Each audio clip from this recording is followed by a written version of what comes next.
ભરૂચ જિલ્લાના જંબુસર તાલુકાના આસરસા ગામ નજીક ગત સાંજે ઓએનજીસીના ઓઇલ સર્વે માટે જઈ રહેલી બોટ દરિયામાં પલટી ખાઈ હતી, જેના લાઈવ દૃશ્યો સામે આવ્યા છે। આ દુર્ઘટનામાં બોટ માલિકનું મોત થયું છે, જ્યારે એક કામદાર લાપતા છે, તેમજ 23 કામદારોને બચાવી લેવામાં આવ્યા હતા। ભરતીનું પાણી વધી જતા 5 સેકન્ડમાં જ બોટ ઊંધી વળી ગઈ હતી। જંબુસરના આસરસા ગામે 25 જેટલા શ્રમિકો અને સ્થાનિકો ભરેલી બોટ ભરતીના પાણીના લીધે પલટી ખાઈ હતી, જેથી બોટના માલિકનું મોત થયું છે, જ્યારે એક શ્રમિક લાપતા બન્યો છે। શ્રમિકો બોટમાં બેસી રહ્યા હતા અને એવા સમયે અચાનક ભરતીનું પાણી આવી જતા બોટ એક તરફ નમી ગયા બાદ પલટી મારી હતી। બોટનો માલિક વચ્ચે દબાઈ જતા તેનું કરુણ મોત નીપજ્યું હતું। બોટમાં સવાર અન્ય શ્રમિકો કિનારા પર આવી જતા તેમનો બચાવ થયો હતો, જ્યારે એક શ્રમિક ખાડીના પાણીમાં લાપતા બની ગયો છે।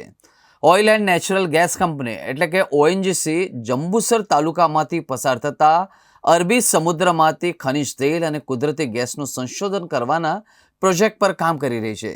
આ પ્રોજેક્ટ અંતર્ગત દરિયામાં સર્વે કરવાની કામગીરી માટે એશિયન એનર્જી પ્રાઇવેટ લિમિટેડ કંપનીને કોન્ટ્રાક્ટ આપવામાં આવ્યું છે।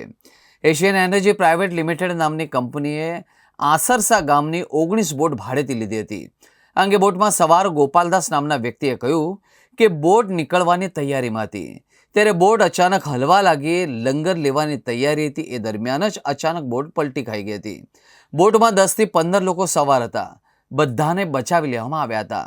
જોકે મને વધારે કાંઈ ખબર નથી। બોટમાં ગુજરાતી, આસામ અને બંગાળના લોકો સવાર હતા।